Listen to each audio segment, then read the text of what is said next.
The X Zone Radio Show with Rob McConnell is largely an opinion talk show. All opinions, comments, or statements of fact expressed by Rob McConnell's guests are strictly their own and are not to be construed as those of the X Zone Radio Show or endorsed in any manner by Rob McConnell, rel-mar McConnell Media Company, the X Zone Broadcast Network, its affiliated networks, stations, employees, or advertisers.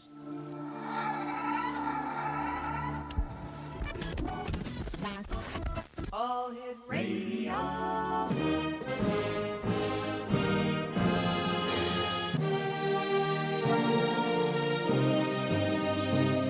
Welcome to the X Zone, a place where fact is fiction and fiction is reality.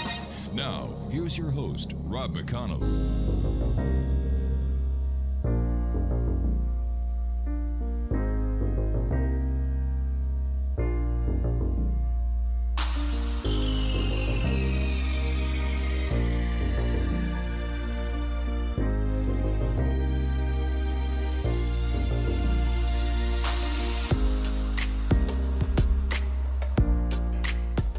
And welcome to the X Zone, everyone. I am Rob McConnell, and for the next 4 hours, I am your host. I am your guide as together we cross the time-space continuum to this place that I call the X Zone.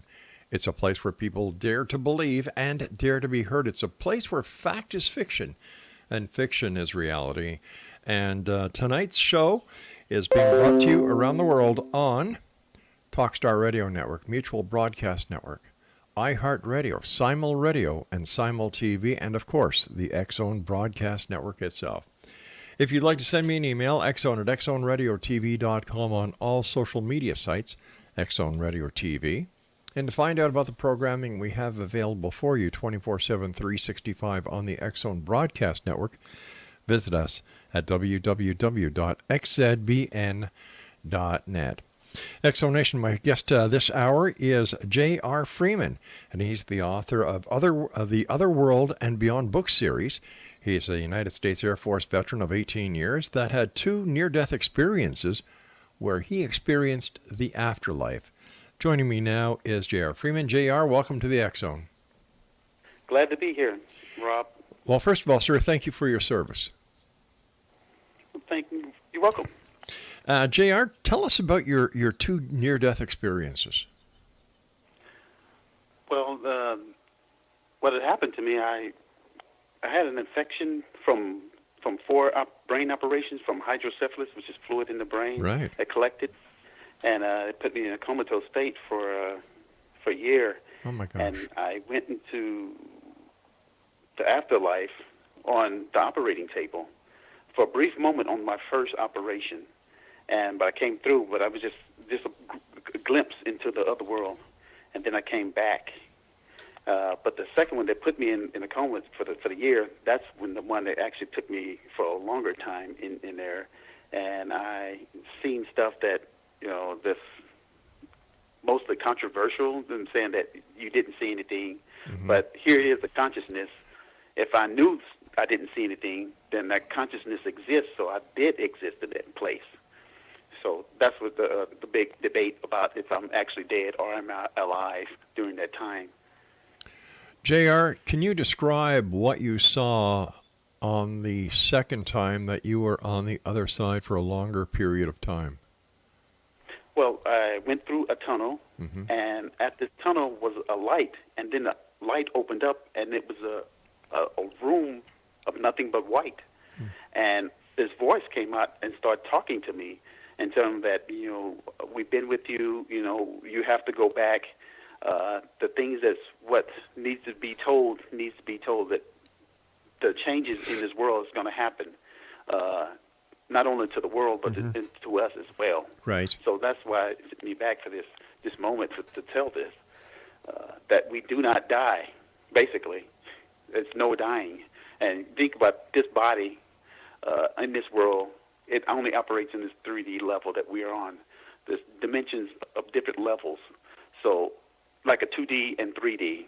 2D, we cannot, like for art instance, the 2D Sure. is graphic, is flat. The 3D is more popped out and more angled with the light. So the light reflects around it. That's why we cannot see. So anyway, see these beings, and I couldn't see it at the time, who I was talking to, but it had a warm feeling, like I knew this person, and I wanted to stay. And he said, you cannot. Now, was that the first time you had a near-death experience or the second time? That was the second time. The first time I came, the first time I went through was a brief moment to stay there and just to see that something exists. But they brought me back through. The doctors, the military doctors, brought me through, and I, woke up, and that was it for that. Sure. For that brief moment. But the second time, how long do you believe, or how long did it seem that you were on the other side, conversing, or in this white room? Well, it's the time. There's no time in that world, so the time frame is. It was just moments, and I had no connection to anything basically. And like you would see, like this is my clothes. I didn't care what I was wearing. I didn't care about the thoughts of what was back home. I had no feeling of what you look like or the feeling of of anything personal. It was more like a collective thought, but all of us together as myself is saying, I'm hungry, you hungry, and we all know that thought exists. So it was not no connection of it, of what we connect to this world as being here. I love it there. Was it hard for you to come back?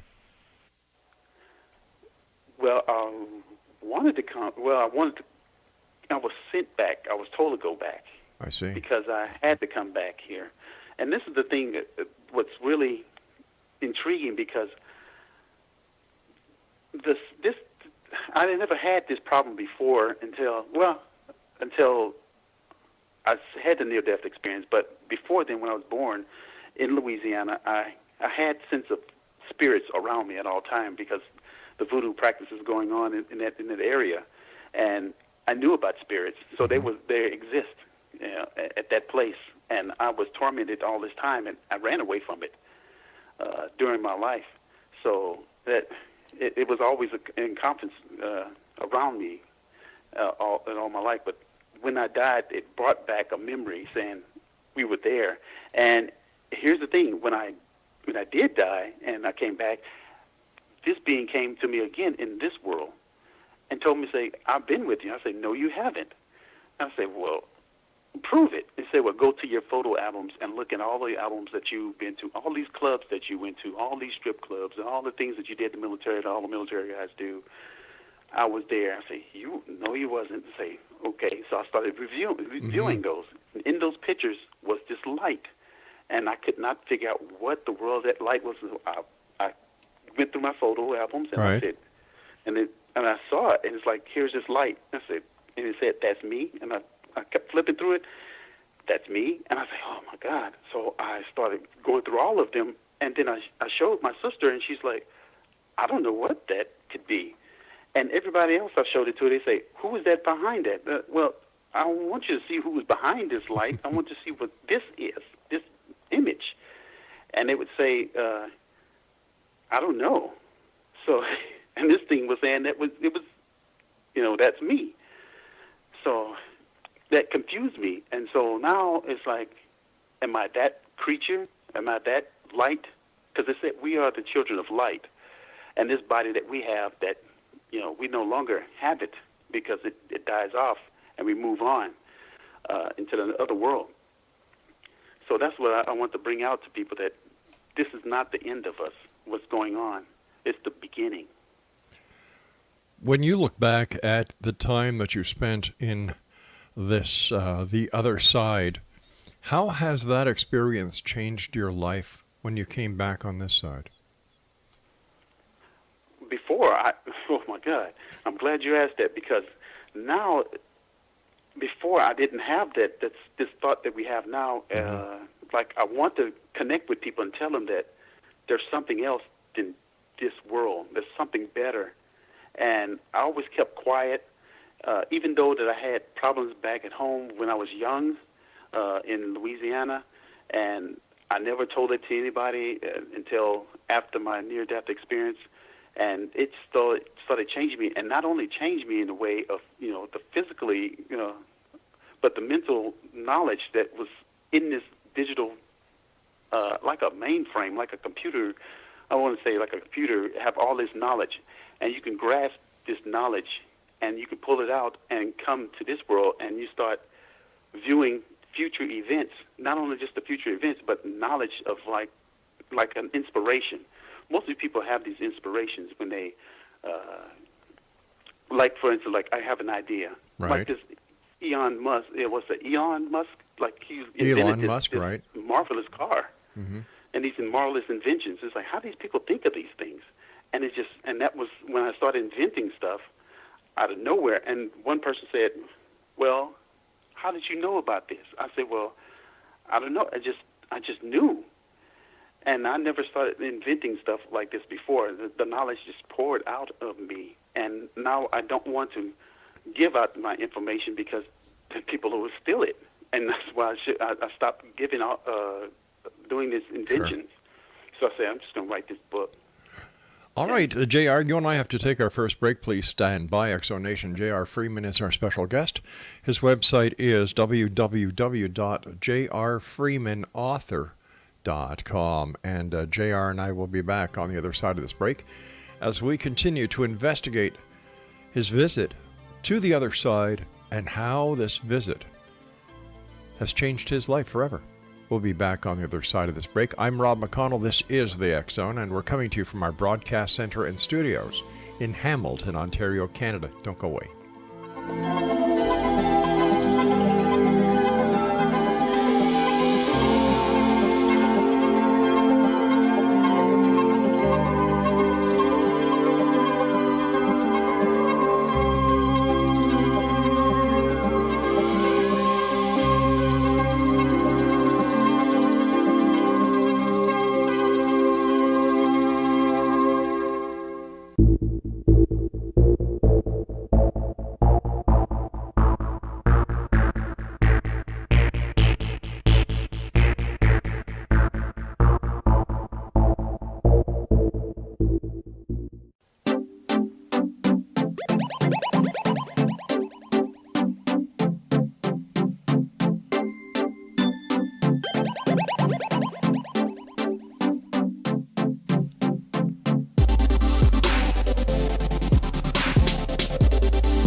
And welcome back. J.R. Freeman is my special guest. His website is www.jrfreemanauthor.com. And before we went to the commercial break, we were talking to J.R. about his experience that he had during 2 near-death experiences and how this experience changed his life. Now, you were saying, J.R., that you've come up with several inventions, and how, what are you doing with these inventions? Are you developing them? Are you getting them out to the market? Are they inventions that will help mankind? What kind of inventions are they? Well, the first one I had was as a cleaning wipe for us, but I gave my least amount of the one that I really didn't care too much about, just to get my feet wet. Sure. But the one I have is so wonderful, because even though it was tragic in my life to go through this, but my military job, I was working as an aircraft mechanic, as a hydraulic specialist. And here it is, I had a condition with hydrocephalus, exactly my job. So I'm like, I went through all these operations with these valves, and all of them seem to not work, even the one I have with me right now. That it fails so many times, and I'm just having complications. I just deal with it. Oh, my gosh. And I have the invention to fix this, but I don't want to give it out to the wrong person to actually, because I did it with the first one, and they took it, and other companies just started manufacturing it, and I don't have time to go around trying to chase everyone down to try to get this out of their hands. And that's the thing, how it is. It's like I'll take your knowledge and I'll use it for myself, and that's what probably a lot of people who've gained this access to this, because it's open, it's freely for everyone to obtain this information from this like a source of consciousness, and these ideas and expressions come out, and that's why these guys are having so much difficulty with their inventions, and there are other people that's sabotaging their stuff, their inventions, so they can maintain their control over this, and that's why I think the government is trying to dummy down people so they won't know, so they won't gain this knowledge. All right, let me ask you this. How has your experience, your 2 near-death experiences and the subsequent encounters that you've had since then, how have they affected your religious beliefs? Oh, my religious beliefs, at first it was, I'm glad you said it, because at first it was, how the spiritual is constructed, the religions is constructed, and how they said we are agreeing that there is one deity, there is one God, there's one of this one, or Jesus Christ, or this, or some people would say in another religion, that there is this person, this Yahshua, or another one. But in this part is what I dissected with all this time, with 10 years after this, was that it's a collective of we. It's not just one.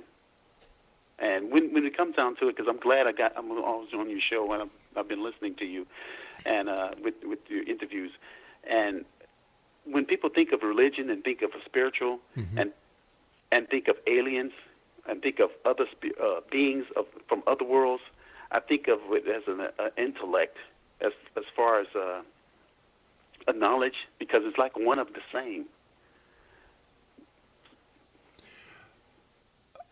Would it be, sometimes I've had people here on the show who've tried to explain it to me, and they use the expression from Star Trek, The New Generation, the Borg, where everybody can understand and tap into each other's mind, and they work together as a collective. Yes. That's how these beings operate. That's basically how they all operate as far as how things go. And they have this dispute between each other. But we go about the spiritual realm, what they're talking about, the life and death of us, because I said that we don't die. Right. But the thing is that it's a pace that we're steady going forward to, and we're evolving. And most people, like, they say that they are awake now, and they don't understand why people don't see the things that they see and say, I know this is not going the right way, and they could feel it, and say, I don't believe this anymore with the spiritual, the religion. I'm more spiritual. I'm aware of things that I've been lied to all my life, or something that I know there's something else than what I've been told. And it's out there. The information is out there for people. Now it's really out there, because it's more information is being disseminated and going out to more people. JR, would you say that we all have spirits that follow us, or spirits that watch over us? Yes. Yes, we do. We have these type of beings that watch over us, especially this in my first book when I wrote about, this is even before I had my operation. Like I said, I had encounters with other beings, and I was driving to California one day, and I was very tired, and that voice, the same voice I was telling you about, was talking to me and said, "I'll drive for you." I said, "What is this?" and I said, I'm sleeping, and I didn't believe what was going on to this voice that was talking to me. So I was like, I'm just tired. I know I'm just sleepy. I'm just hallucinating because I'm so tired. But after a while, I just gave in, and I was just so exhausted. And so I was driving, and then all of a sudden I woke up. I was driving in Arizona, and I woke up in California still driving the car. And that white light was inside of me, and I looked in the mirror, and I didn't see myself anymore. And that's when you said, how do you feel when you came back? Right. And it's a feeling like I'm disconnected. I'm not myself. I didn't know who that person was in the rearview mirror. I was like, and I'm looking at it, and it's like, and I'm just looking, and it's like, what is that? And I couldn't figure out what it was. And I looked to my side. My daughter was sitting, sleeping, and I couldn't figure out what that was and what it is. And it's like and I was like, who is controlling this? And I didn't control myself. I didn't know about myself. And it's like, who is controlling this car? Is it me or is it you?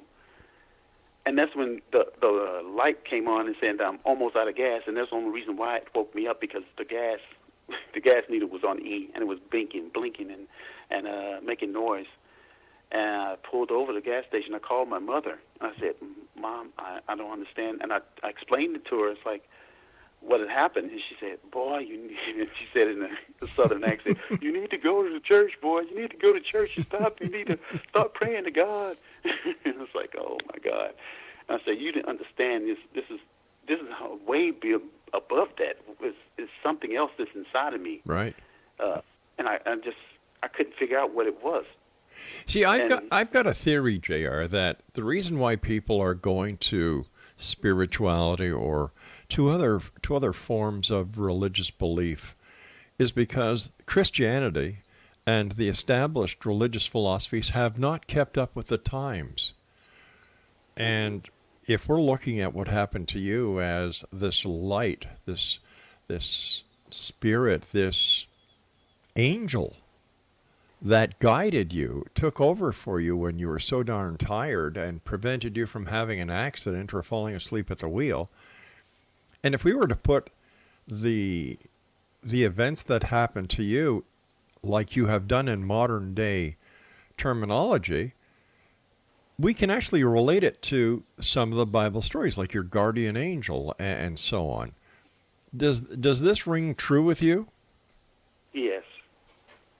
Yes, it does. I'm glad you said that, because my father is a minister, and all this time we would go to church, and I would pray, and all this time of prayer, nothing would happen. Nothing would happen. I was wondering if I was praying wrong, or what was I praying to?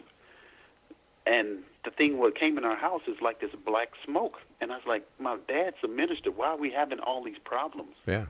What is going on? Why are we having those things in Louisiana? And all my life is like, we're not alone on this planet. We're not alone. And most people think that we are. That's it. It's not. There's more beings. It's basically, this place is a zoo, and just we are being examined by these beings, and actually it's changing us, and they want to see our progression. And all my experiences, and that's what I'm thinking. I say, did the military experiment on me, or did these beings made this happen to me? Because I don't even know what happened, why I started having this condition of hydrocephalus. Most children are born with this. Right. Here I am. I'm like 30-some years old with how did you get hydrocephalus? And they asked me, what happened to you? I don't know. They said, maybe I got hit on the head. I don't know what happened. And then what was oddly about this, that the military doctor, one of the military doctors in neurosurgeon in England told me, you're faking this. You're just making this up. I said, I'm not making this up. I don't want you to just drill in my head. This is crazy. Why would I want you to do that? And ever since then, he just disappeared. This guy, they took him away. I don't know what happened with him. I never saw him again after that. All right, JR, stand by, my good friend. You and I have to take our commercial break with the news at the bottom of the hour. Stand by. And Exonation, my guest this hour is J.R. Freeman.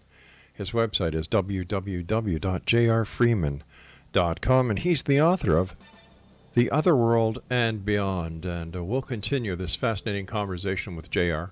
on the other side of the news. I'm Rob McConnell. This is the X Zone. Don't go away.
J.R. Freeman is our guest, X-Zone Nation. He's the author of The Otherworld and Beyond.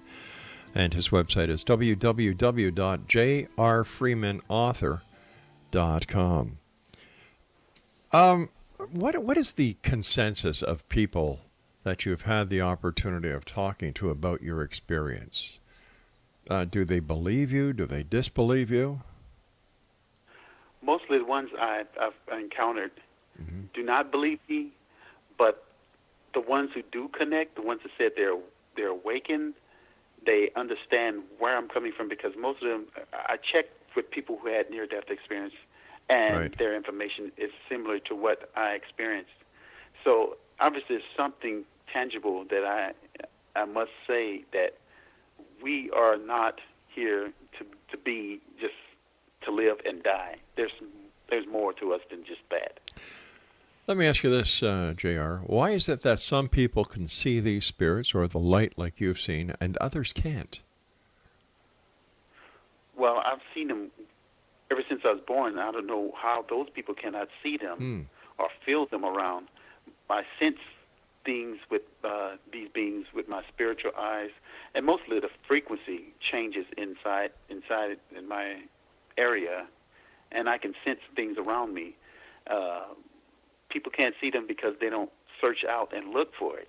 They run through their mundane life. It's like I eat, sleep, drink, and go to work, come back, pay my taxes, and do my things. And they so content on this world, they become part of it.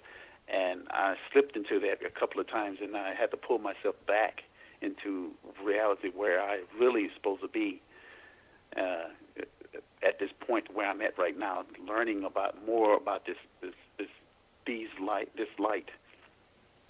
In your opinion, based on your experiences, what messages do these spirits want to share with us in the rest of the world through you, through your experience, through your heart? Well, I know we have to become one people, and that's what it's coming down to. And we're battling and fighting each other. It's never going to work that way. And just imagine if we're trying to search for another life, if we're trying to search for other beings from in a distant planet or something like that. If we cannot get along with each other here, how can we get along with people, other beings from another place, or even after we pass on? How can we get along with someone else that's there? And the thing about what it brings out, this energy that's inside of me, it helps people understand that there's something out there that can help you, and through me I can help other people. I've been doing it all this time ever since I came back, and they have problems in their life. Maybe they have, they're sick or something's wrong with their family. They can't seem to have somebody's on drugs. They can't have a good relationship with their husband or a good relationship with their wife. Someone has left them. I've helped them out. So it's something that's inside of me that emanates to other people and gives them hope that things will never be the same. They always change. Can you share with us one of the situations that you were able to help with? Well, I can't tell the person's name. Oh, I understand that. I understand that, and I respect that. Because that's a confidentiality. Because Sure. I have to get their permission. Of course. But the person I've spoken to, there was a woman who had somebody that was on drugs. Her daughter was on drugs, and she tried to get her off of it. And she went to, she's Hispanic, and she took her to the priest. She took her to the pastor. She took her to different places. Took her to all these different establishments for them to try to change her. And I gave her instructions of what she needed to do, and I sent her the blessing salt. Told her what she needed to do. She did it, and then she came back and she talked to my sister. She's like, "What did JR did that nobody else could do for me?" And he changed my daughter. Now she's going to school. She's got herself back together. She's off those drugs, and she's getting her life together. And all this time, after 10 years of her being in this problem, she just when I did that, it turned over, and she's like, and my mom was saying, "You bought his book? You know that book is $50. You know, why would you buy that?" She said, "I had that, and I didn't want to. I had to buy this book because I knew that J.R. wasn't lying. That I knew when I saw him that I knew that he was going to help me, and I knew whatever he had to do, whatever it needs to be done, it happened." This one person that was in the Philippines, the same thing with him. He was not with drugs or anything, but he's a guy who had a hotel, and he could not. He wanted to buy off this property, and nobody would sell it, and you can't buy property over there unless you know somebody. And so I said, I really don't want to do this because I don't want to hurt anybody and get nobody. But they said, this man don't even live on that property. Nobody's on this property. You don't want to sell it. And so I say, since you helped me, I'm going to help you. And I did what I had to do for him. And the next thing you know, I come back 2 years later, he's on the property. He already got his hotel. Things of that nature. I help lots of people like that. And I want to help more. All they have to do is call me or go to my website and call me. And we'll go through the process of and help them. This woman in England, the same thing with her.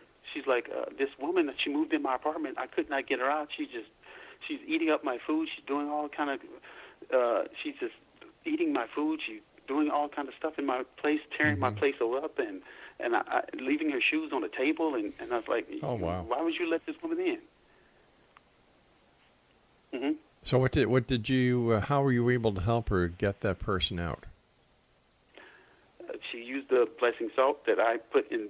I took my spirit, and I can't really tell you the process, but most people can do it. And I'll put it this way. Objects contain certain amounts of energy. Right. And I took my energy and I placed it inside this salt. And I gave it to that person. And whatever they do with this salt, and what I tell her to do, the instructions that is in my book, in my first book, and I told her to do that, and these things will happen for them. They don't have a job, I give them a job. They don't have a husband or they don't have a wife, I give them a husband and wife. This guy in UAE, we was on the launch truck while I was in the military before my death.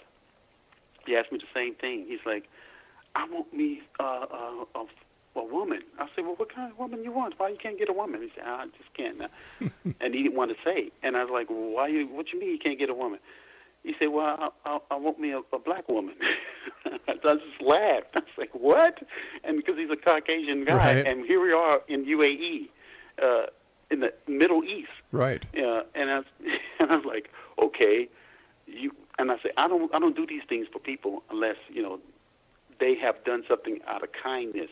And I know that they are having, they did something for me, and I want to do this for you. So I did that for him. And the next day, and it happened so quickly for him, he was flabbergasted, and said, oh, what's going on? Who are you?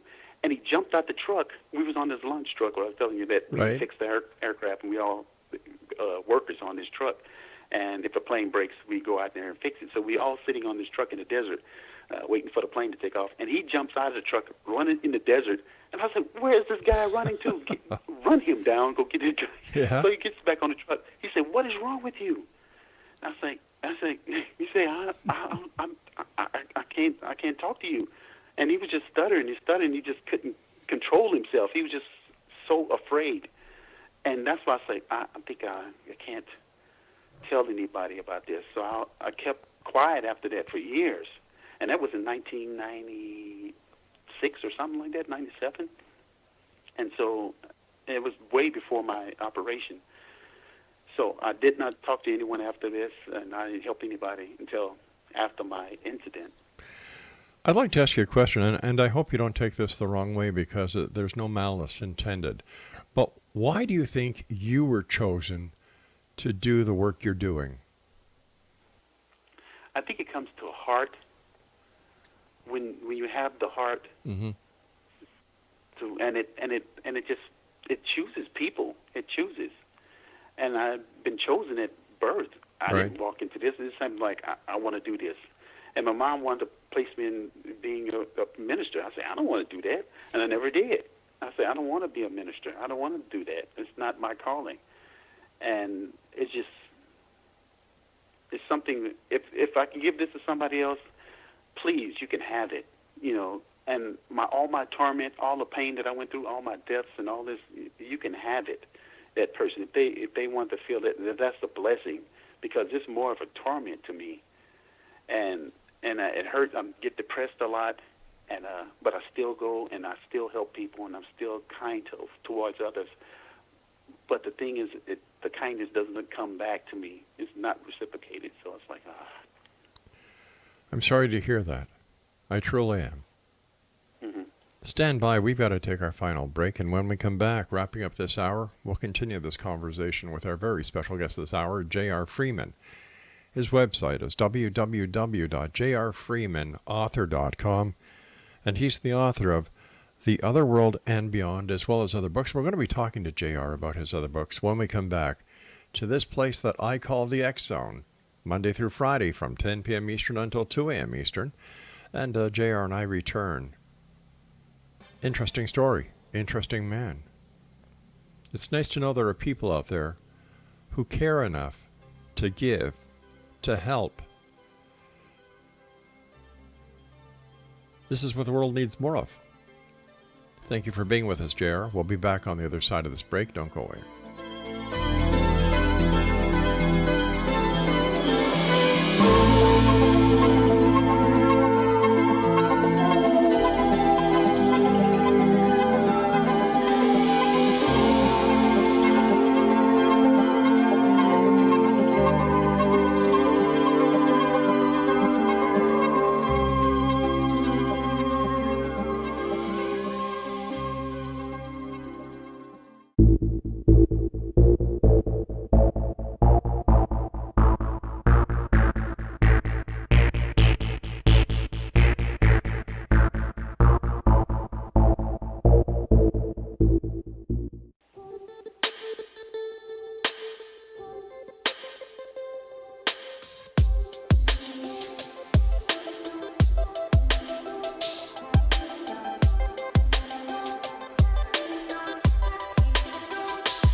J.R. Freeman is my special guest this hour, Exonation. His website is www.jrfreemanauthor.com, and he's the author of The Otherworld and Beyond. And an amazing story with the man who has helped many people in many situations, in many places around the world.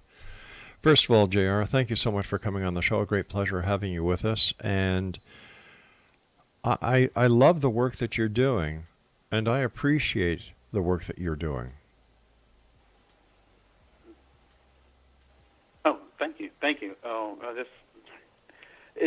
it's something that's inside of me that I really want to do for people, and I'm just a people person, and I just don't like people to suffer, no matter who you are. I'll help anyone. As far as if they believe they can be helped, I can help them. You said if they believe. I believe that belief is the strongest power in the universe, and that when you believe, anything is possible. Yes, it is.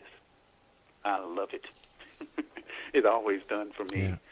And this light is just so wonderful, and I want to bring it out to people to let them see. I've taken pictures of it. If they can go to the website and view the gallery, Right. I'm on Facebook too. What is your Facebook address? It's the same thing as my books. The name of my book's The Otherworld and Beyond. Okay, so that's facebook.com/Otherworld and Beyond, right? Mm-hmm. Yeah. After all the work that you've done, after all the communications that you've had with spirits and the work that you do, would you say that our existence is already mapped out? Yes. Oh, we are being programmed just as well as the television. As far as you saying being mapped out, I'm glad you said that, because yes, the things, what my decision is, my purpose is, where I'm from, what I need to do, and where I need to go forward to.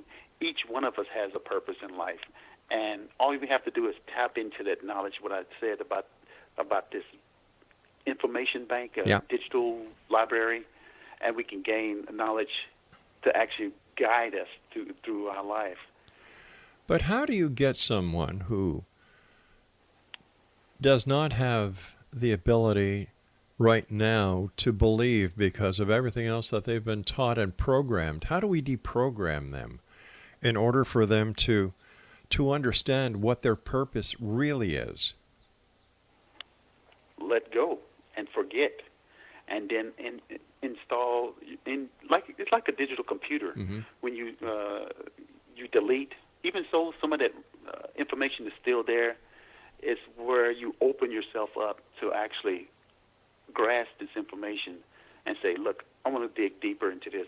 And then you slowly digest the information that I've given and then relate it to other information that you find. You can Google it or whatever you want to go to the library and read about it, and you can start seeing things that start opening for you. I placed this in my first book, that power, and it's in the words. Like I said before, this energy that we can put in, just like I put the energy in the salt, I put energy into this book, and it will open you up. If you're looking for it, it's there. When was the last time that you saw your spirit light?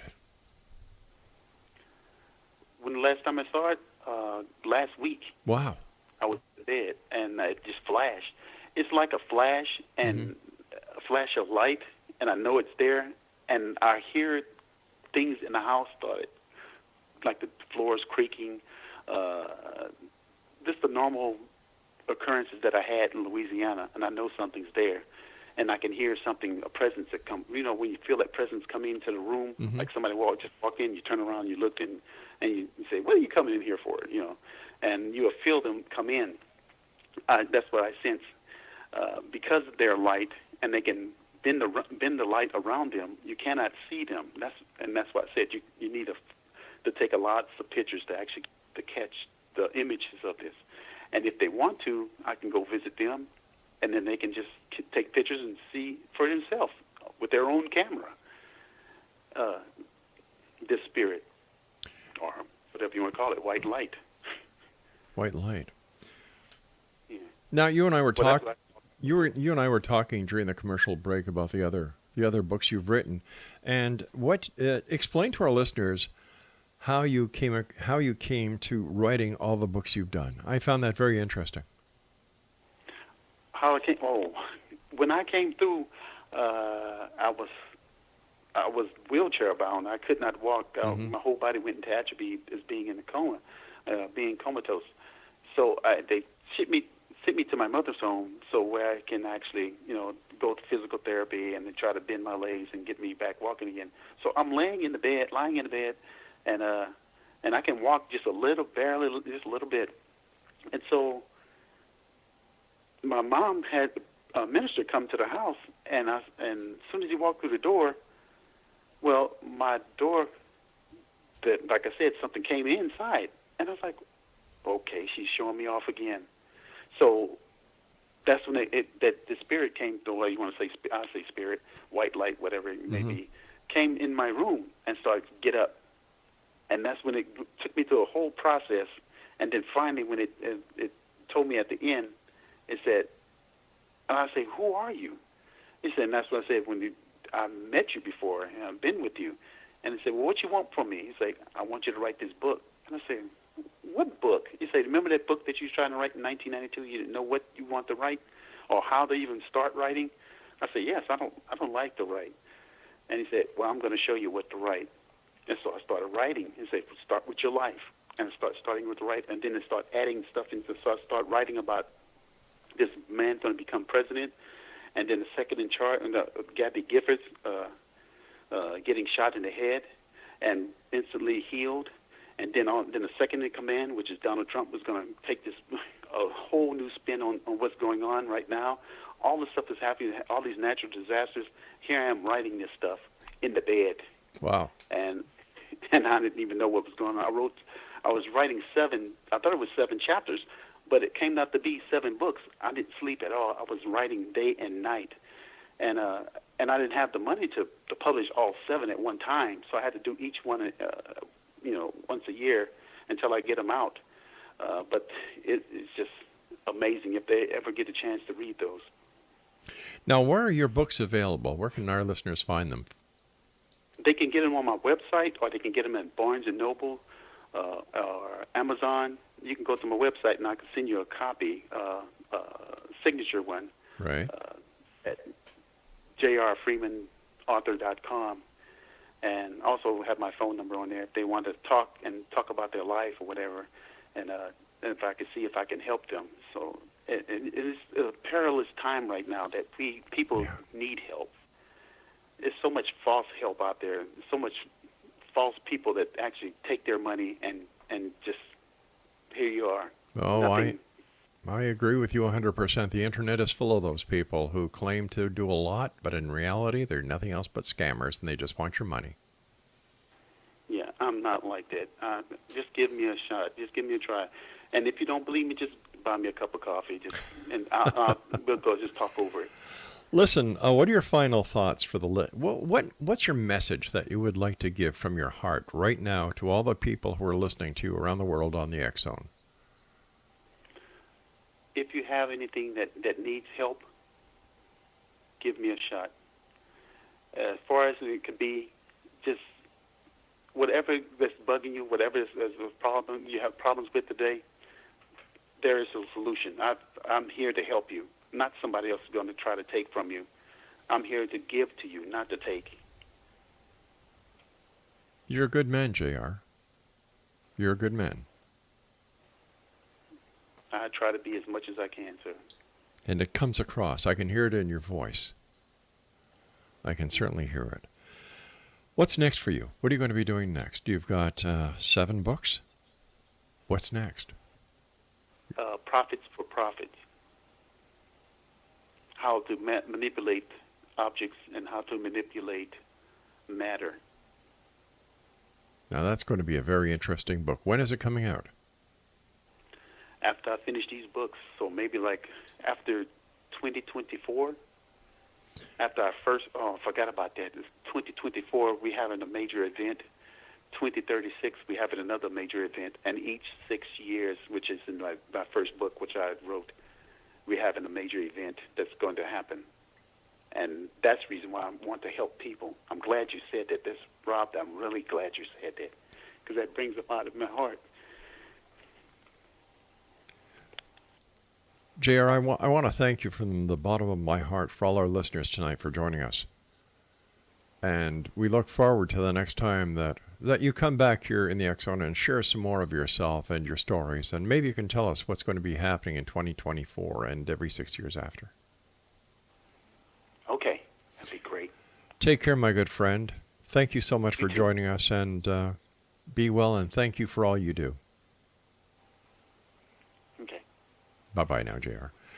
Exonation, J.R. Freeman has been our guest this hour. www.jrfreemanauthor.com. You know, I've been doing this show 28 years, and I can tell when somebody is talking from the heart. And I'll tell you something right now, Exonation. The man that you listened to this hour was talking from his heart. People like that are very rare in this world of ours. Visit his website, www.jrfreemanauthor.com. I'll be back on the other side of this break with the news at 6.5 minutes past the top of the hour. Don't go away. I'm Rob McConnell. This is the X Zone.